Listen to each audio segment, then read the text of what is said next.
धरती का स्वर्ग कहे जाने वाला अटलांटिस शहर तबाह कैसे हो गया और बर्बादी इतनी भयानक थी कि पूरी सभ्यता पानी के अंदर समा गई। और यह सब इतनी सफाई से हुआ कि उस सभ्यता का आज नामो निशान नहीं है। आज तक लोगों को इस बात पर यकीन नहीं होता कि अटलांटिस नाम की सभ्यता थी भी या नहीं, और थी तो कैसी थी अटलांटिस सभ्यता। दोस्तों, अटलांटिस उस वक्त की सबसे ज्यादा खुशहाल जगह थी। इसे धरती का स्वर्ग माना जाता था। आपको बता दें कि वहां सोना और चांदी तो था ही, मगर उसके साथ ही बहुमूल्य पत्थरों की भी भरमार थी।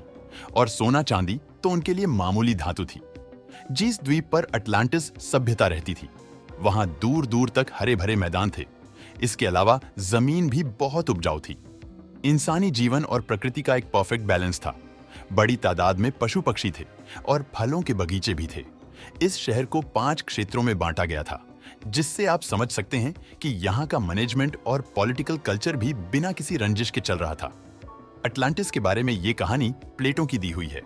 उन्होंने लिखा था कि अटलांटिस स्वर्ग था। वह आलीशान महल और मंदिर थे, जिस पर सोने चांदी की परतें चढ़ी होती थीं।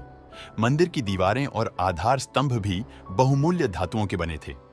अटलांटिस में भगवान की एक मूर्ति थी जो पूरी तरह से सोने की बनी है। आगे रथ खींचते 6 घोड़े भी दिखाए गए। मूर्ति का समुद्र के देवता के रूप में पूजा जाता था।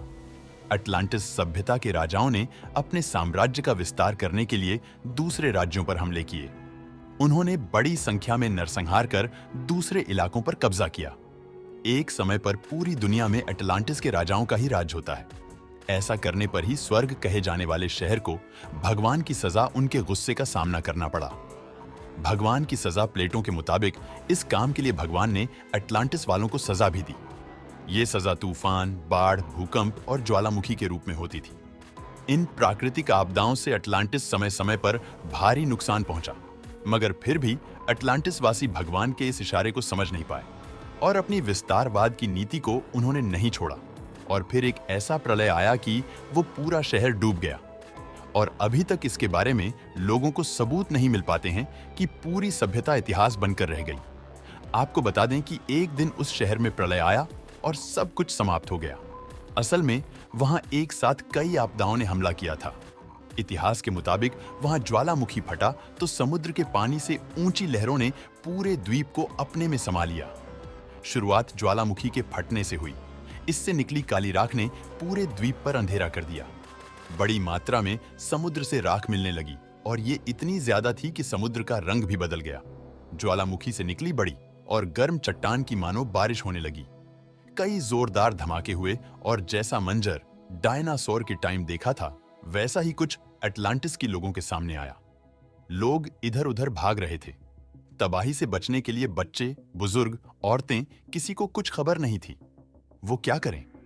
कई लोग समुद्र में कूद गए अपनी जान बचाने के लिए, मगर वहां ज्वालामुखी राख ने उनका दम घोंट लिया। कई लोग तो आंख उगलते पत्थरों की बारिश से जिंदा जलकर ही राख हो गए थे। जमीन फटने लगी, उसमें कई लोग समाने लगे।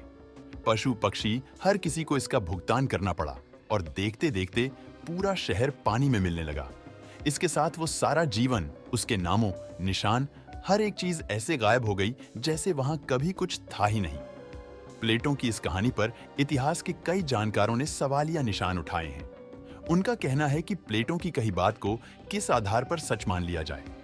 असल में प्लेटो की ये बात पीढ़ी दर पीढ़ी चली आई है, मगर यहां आपको बता दें कि इतने सालों बाद भी वैज्ञानिक इस घटनाक्रम की तह तक नहीं पहुंच पाए।